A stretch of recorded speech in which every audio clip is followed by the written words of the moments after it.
parlais avec une personne, je dirais pas non, je dirais pas qui c'était. On s'entendait bien et tout. Il faut être égoïste. Tu n'es pas obligé de savoir ce qu'ils disent. Tu n'es pas obligé d'être au courant. Ok? Ils pensent, et ce qui me fait rire, c'est qu'ils pensent que je ne sais pas qu'ils me mentent. Moi, je suis une très bonne comédienne. Tu me mens, je vais te montrer que je crois tellement à ton mensonge que toi-même tu vas hésiter que tu mens. Je voulais parler aussi, c'est le passé. Genre en mode, les gens qui ressassent le passé.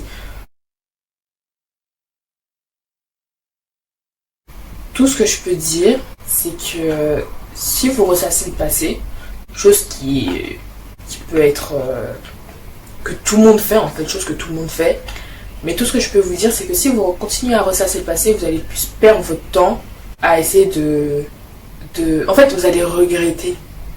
Et on ne veut pas de regrets ici. Okay? C'est-à-dire que vous avez fait les choses, ça n'a pas plu à certaines personnes, soit, mais vous avancez. Parce que si vous devez essayer de plaire aux gens, encore une fois, vous allez perdre votre temps. Parce qu'il y a plein de gens qui ne vous aimeront pas et qui ne vous aimeront jamais. Et pourtant, vous avez beau être la personne la plus gentille du monde, la plus bleue du monde, vraiment unique, vous n'avez pas fait de bêtises, il y a des gens qui vont quand même ne pas vous aimer. Donc, à quoi ça sert d'essayer de plaire aux gens, de perdre son temps à écouter ce que les gens pensent de vous, pour au final ne satisfaire personne. En fait, vous allez plus vous fatiguer à essayer de respecter des codes que à vous construire vous-même. Quand j'étais petite, je faisais souvent ça. Hein. Je faisais en sorte que les gens m'aimaient, que ce soit tante, tonton, que ce soit parents, grands-parents, amis, pas amis, cousins, cousines. Franchement, je faisais tout. Genre, une personne me disait « Ah, Océane, t'es gentille et tout », il fallait que je sois gentille. « Ah, Océane, t'es drôle et tout », il fallait que je sois drôle. Et pas « Ah, Océane, elle est intelligente », il fallait que je sois intelligente. Mais à mon année, en fait, frère, je suis fatiguée de faire des allers-retours. Toi, tu aimes ça, mais toi, tu n'aimes pas ça. Mais attention, Océane doit faire ci, mais attends, Océane doit faire ça. Et moi, je décide quoi. Moi, je fais quoi. Hein, si demain, j'ai envie de rester dans mon lit, je reste dans mon lit. C'est tout, on n'a pas le temps. Et depuis que je fais ce que je veux, enfin, je dis pas que je suis à 100%, hein, faut pas mentir, mais on va dire que je suis à 70% de mes capacités. C'est-à-dire que je fais 70% du temps ce que je veux. C'est-à-dire que si j'ai envie de te dire en face ce qui me plaît pas, je vais te dire en face ce qui me plaît pas. Si j'ai envie de marmonner dans ma barbe, je vais marmonner dans ma barbe. En fait, je ne suis pas parfaite. Tout le monde n'est pas parfait. Mais moi encore moins, en fait. Voilà. Je ne suis pas tous les jours heureuse. Je ne suis pas tous les jours gentille. Moi aussi, j'ai fait des bêtises. Moi aussi, j'ai été une grosse... on va pas dire des gros mots ici, là, mais moi aussi, hein. Faut pas croire. C'est pas parce que quand je suis avec vous ou quand des gens sont avec vous, qui sont gentils avec vous, que ça veut dire qu'ils sont gentils partout. Parce qu'à exemple, une personne que vous trouvez méchante peut être un amour pour d'autres personnes. C'est juste la situation, les gens avec qui... En fait, tout est une histoire de... comment on appelle ça? De mood. En fait, tout est une histoire de mood.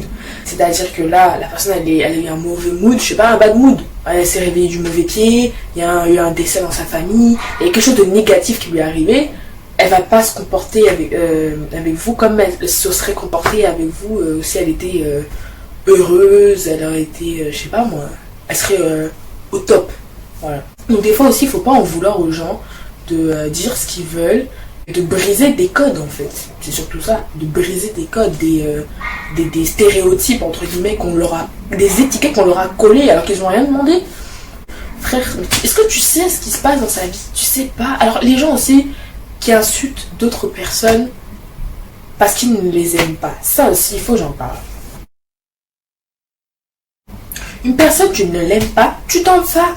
C'est tout, ça s'arrête là. Pourquoi tu vas perdre ton temps à lui faire comprendre que ce qu'elle fait, c'est pas bien, que, je sais pas moi, que elle t'a poucave, ouais, pourquoi tu m'as poucave, des bails comme ça.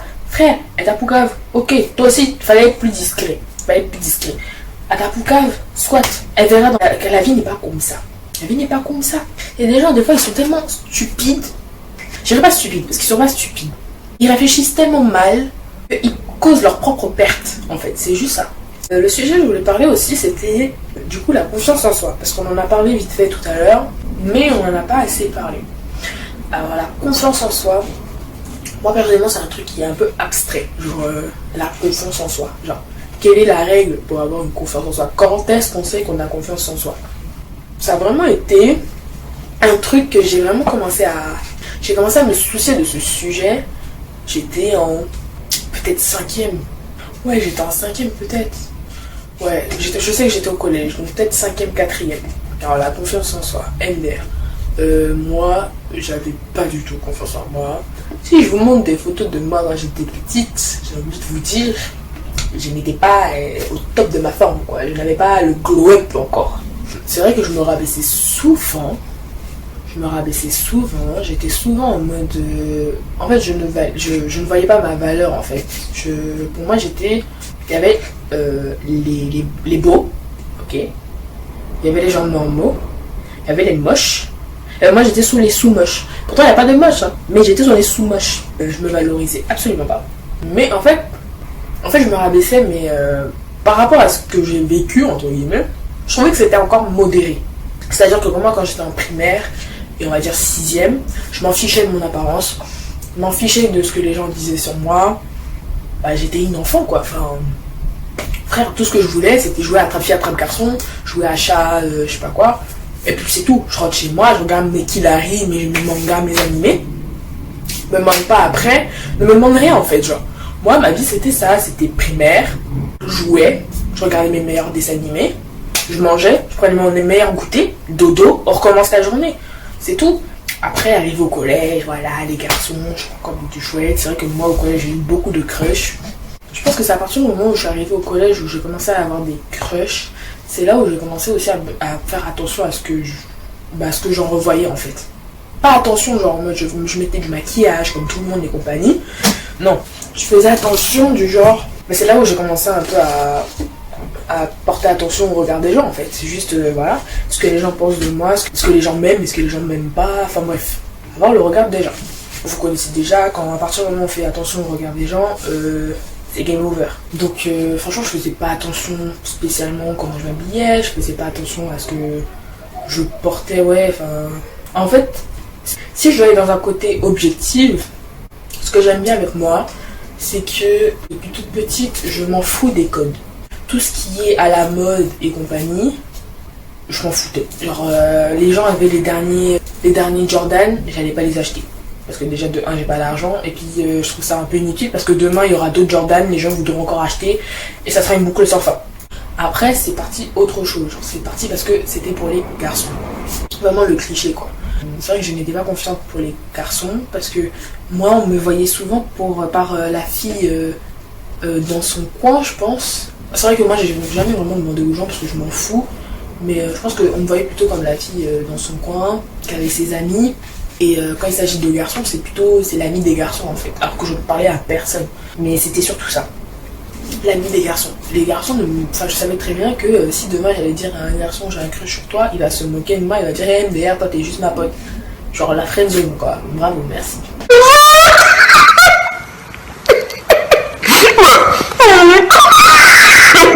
Donc moi j'ai jamais dit à aucun de mes crushs que j'avais un crush sur lui au collège. Et pourtant j'en ai eu, beaucoup. Je ferai une vidéo là-dessus si vous voulez. Vous me dites en commentaire si vous voulez savoir mes déboires amoureuses. Si on peut appeler ça comme ça. Ouais non, j'avais pas de crush. J'avais pas de copains comme tout le monde avait des copains au collège et tout. Et quoique hein. Si, un seul. Mais bon, ça, je sais pas si je vais vous raconter un jour, je sais pas. Franchement arrivé au lycée, c'est là où ça a été un tournant. Pourquoi? Parce que c'est là où j'étais vraiment au plus bas de ma confiance en moi, mais en même temps j'étais au plus haut. En fait, c'est-à-dire que quand j'étais au collège, on va dire qu'elle était là, et quand j'étais au lycée, ça faisait ça. Genre vraiment des montagnes russes, quoi. Donc un coup, j'avais vraiment pas confiance en moi, genre vraiment je me dévalorisais et tout. Personne ne me dévalorisait, hein. Personne ne me disait, Océane, t'es moche, Océane, ci, Océane, ça. Justement, au contraire. Pour moi, tout ce que vous me disiez là, c'était du pipeau, quoi. C'était des trucs pour me faire plaisir. Et je vous jure que maintenant, actuellement, où je vous parle, je dirais pas que je suis à 100% de ma confiance. Comme je vous ai dit, je pense que je serai à 70. Mais je me sens heureuse. Je vous jure, je me sens heureuse. Avec tout ce qui s'est passé l'année dernière, c'était un chaos. Un chaos. Et là, me dire que j'ai quand même réussi à surmonter cette épreuve, je peux faire que m'aimer en fait. Je me félicite moi-même. Franchement, si tu n'as personne pour te féliciter, t'en as besoin de personne pour se féliciter soi-même, pour s'encourager soi-même. On a besoin de nous-mêmes. Donc moi, j'ai besoin de personne pour me féliciter de tout ce que j'ai fait l'année dernière. En tout cas, je suis fière de moi. Et vous devriez être fiers de vous aussi, de vos accomplissements. Parce que je suis sûre que quand je passe... Je suis sûre que si je faisais un saut en arrière, il y a 10 ans de ça, j'ai de me mettre dans la peau d'Océane en CE1, CE2 et me dire qu'est-ce qu'elle aurait voulu que je fasse à mon âge. Bon, il y a plein de choses que je voulais à mon âge que je n'ai pas faites. Genre sortir de la maison de mes parents, ça c'est mort. Je ne sortirai pas avant mes 25 ans. Je suis tellement fière de moi. Mais vraiment, je suis tellement fière de moi. Et ce que j'aurais dit vraiment à la Océane de CE1, CE2, c'est profite. Profite de ton enfance. Parce que moi, j'ai trop manie à vouloir grandir trop vite, à traîner avec des gens trop grands pour moi, et à me dire, bah tiens, j'aimerais trop grandir. Et là, maintenant, je grandis, je fais des crises d'angoisse parce que je grandis. Vous voyez l'erreur. Mais vraiment, on est encore jeune, profitons. Et les affaires de loyer à payer, on n'est pas encore prêt. Ok? Et la personne qui me dit, moi, je suis prêt pour faire ça, tu mens. Tu mens comme tu respires. Profite encore de tes parents. Franchement, si vous pouvez rester aussi longtemps chez vos parents, restez aussi longtemps chez vos parents. Moi, c'est ce que je vais faire. Je vais suivre mon propre conseil. Je vais rester aussi longtemps chez mes parents. Mais ouais. Bah, je pense que j'ai fait le tour. Parce qu'en fait, je fais que de parler d'autre chose, et puis de reparler, et puis de reparler d'autre chose. Donc, de toute façon, je parlais d'un truc, et j'ai pas fini ma conversation, j'ai pas fini. Si vous voulez que je parle de façon plus approfondie sur un sujet précis, bah dites-moi dans les commentaires quand même, pour que je puisse savoir sur quoi ma prochaine vidéo va porter. En tout cas, si on doit tirer une leçon de tout ce que j'ai dit là depuis le début, c'est vraiment vivez pour vous. Vraiment, vivez pour vous, ne vivez pas pour les gens. Faites ce que vous avez à faire, que ça plaise aux gens ou non.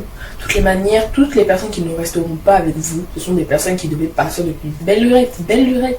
Même s'ils sont gentils, même s'ils ont été là pour vous, ils vous ont soutenu dans des moments difficiles ou je ne sais quoi. Ok, c'était mignon, c'était beau, mais maintenant il faut avancer, on grandit. C'est tout. Tous les amis que vous avez autour de vous, franchement, vous devez peut-être en avoir 15, 20, 30. Vous allez vous en retrouver avec 2. Maximum 10. Vraiment, maximum 10, mais dans les 10 là, il y a des gens qui vont encore partir. C'est triste à dire, hein, mais c'est la vérité. Il y a des gens qui vont rester avec vous pendant très longtemps. Moi, je sais qui va partir, qui va rester. Hein. Je sais très bien qui va partir, qui va rester. Je laisse les choses aller. Et jusqu'à présent, tous ceux que je pensais qu'ils allaient rester sont restés. Et tous ceux que je pensais qu'ils allaient partir, ils sont partis. C'est tout. Il faut juste savoir faire son tri dans ses amis.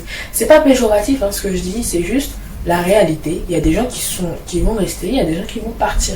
C'est pas méchant, hein, c'est juste la vie est comme ça. Il y a des gens qui doivent partir, il y a des gens qui doivent descendre du bateau. Il y en a d'autres qui vont monter.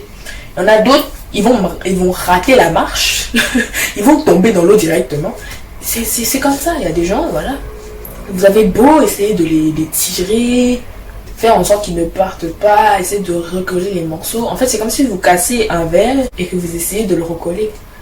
Il y a des verres qui vont rester. Ça va rester, ça va pas bouger, vous allez pouvoir boire dans le verre pendant longtemps. Mais à un moment donné, le verre va se casser. C'est tout, le verre a été fragilisé. À quoi ça sert d'essayer de ramasser les morceaux? C'est déjà cassé. Laisse ça tomber, jette. Par contre, c'est vrai qu'il y a des relations qui méritent qu'on se batte. Mais il y en a, c'est pas la peine, frère. Laisse ça tomber. C'est par terre. Pourquoi tu ramasses? Tu vas avoir mal au dos pour rien, c'est tout. En tout cas, j'espère que la vidéo vous a plu. Si ça a été le cas, bah, mettez un petit j'aime. Commentez, partagez. Activez la cloche de notification pour recevoir la notification quand je vais sortir une vidéo, quoi. Et si vous aimez bien ce contenu, il faut me le dire aussi. Comme ça, je vais en refaire. Ça me plaît. C'est vrai qu'au début j'étais un peu mais là j'avoue je parle, je papote, je fais vraiment comme si c'était une amie qui était devant moi, je parle. Ouais, voilà. Si le cadre vous aimez bien aussi, c'est très bien, je vais continuer, voilà. C'est tout pour moi. Et comme on dit chez moi, à un autre soleil. Moi je vous dis salut. Ça finit mes nuggets. Voilà, bon. Ok. Bye bye.